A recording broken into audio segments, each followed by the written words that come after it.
L'Amérique, c'était le Far West de ce point de vue. On mettait toutes sortes de produits chimiques dans les aliments.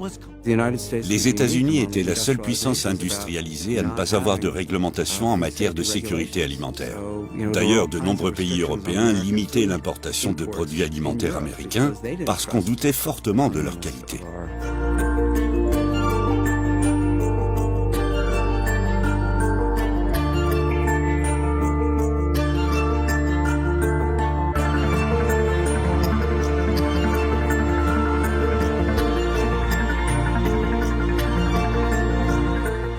Il a reçu des lettres de partout.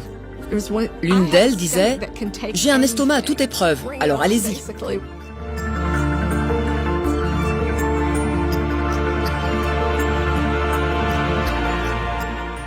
Le borax était l'un des conservateurs les plus nocifs de l'époque.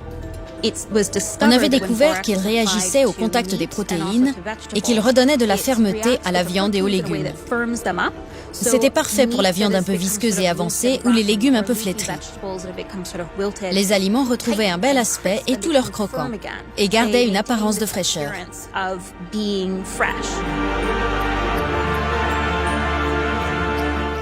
Ils perdent de la masse musculaire, ils maigrissent, ils n'arrivent plus à se concentrer. Ils avaient des nausées, ils vomissaient, ils perdaient du poids, ils étaient dans un état pitoyable. Ils avaient des maux de tête, des tremblements incontrôlables. Le borax ne les tuait pas, du moins pas instantanément, mais sa prise répétée les rendait malades.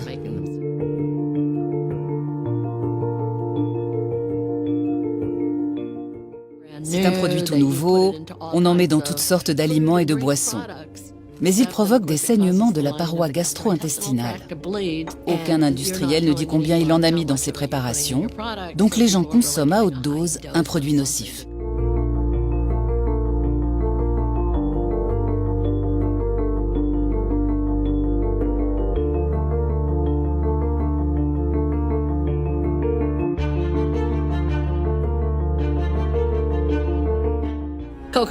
On sait qu'au XIXe siècle, le Coca-Cola contenait de la cocaïne. C'était de là qu'il tirait son nom.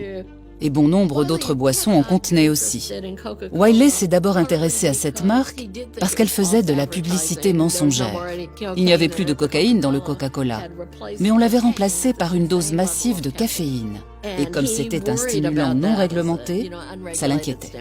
Il voulait que Coca-Cola diminue la proportion de caféine dans sa boisson, mais rien dans la loi ne l'y obligeait. Le seul moyen de forcer la marque à le faire, c'était de l'attaquer en justice.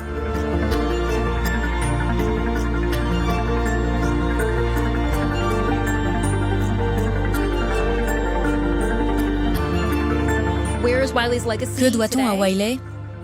Le fait de pouvoir aller à l'épicerie acheter un litre de lait sans risquer d'en mourir, tout simplement.